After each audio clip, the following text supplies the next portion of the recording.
And item number 15 is the report of the Chief Executive and Employment Matters Committee.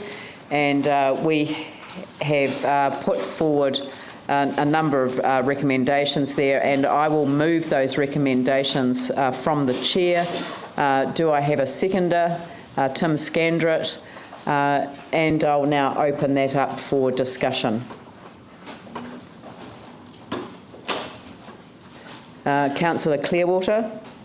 Well, I certainly support those recommendations. I think that involving people, key people, say in the community, key leaders, as well as community board chairs, is an important part of this whole package, and just as a way of achieving some, wider involvement. Of course, particularly including councillors. So I think that process is going to stand us in good stead. Okay, Jani Johansson. I'm really happy to support the recommendations that are being put forward.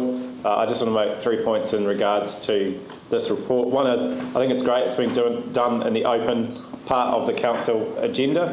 The public can see very clearly what process we're going to be recommending that is undertaken, and I think that's incredibly important. The second point is that we have new powers under the Local Government Act around remuneration and staffing levels.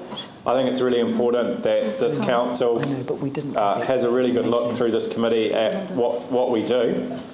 One of the outstanding matters for this council are issues around the living wage, for example. We've asked for feasibility studies to be done, and maybe that's something that comes back as part of these new powers that we now have. So I think that's really good that this subcommittee can look at those wider issues that have had some work already committed to be done.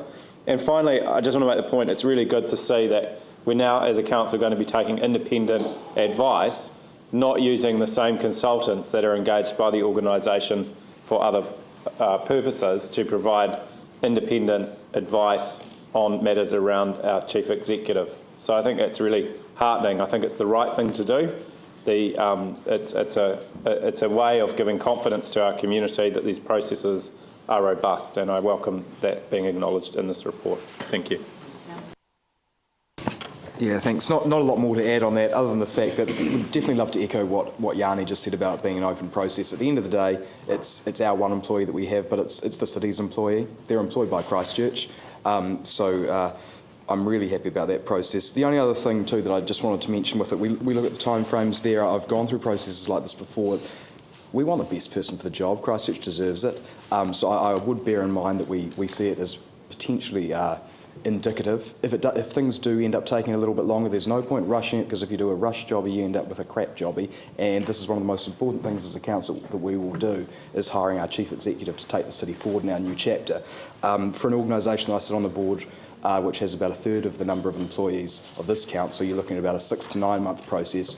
And when I look at December and January, it's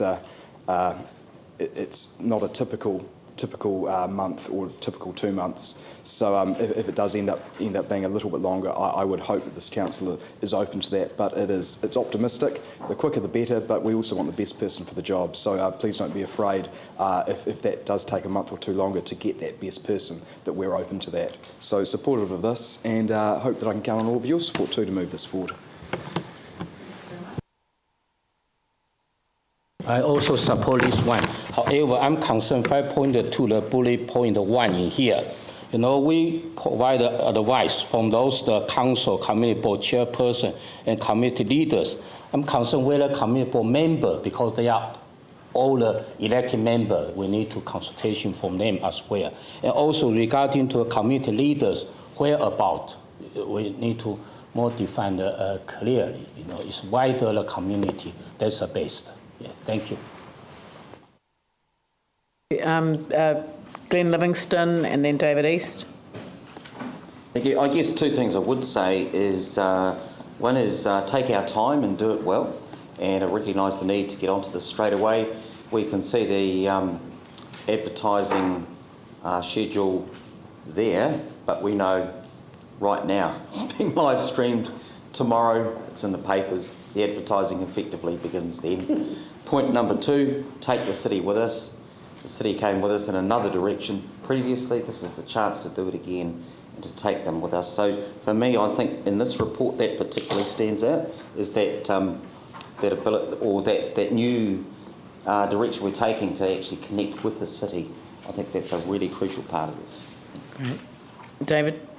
No, thank you. I was just playing with the pen also.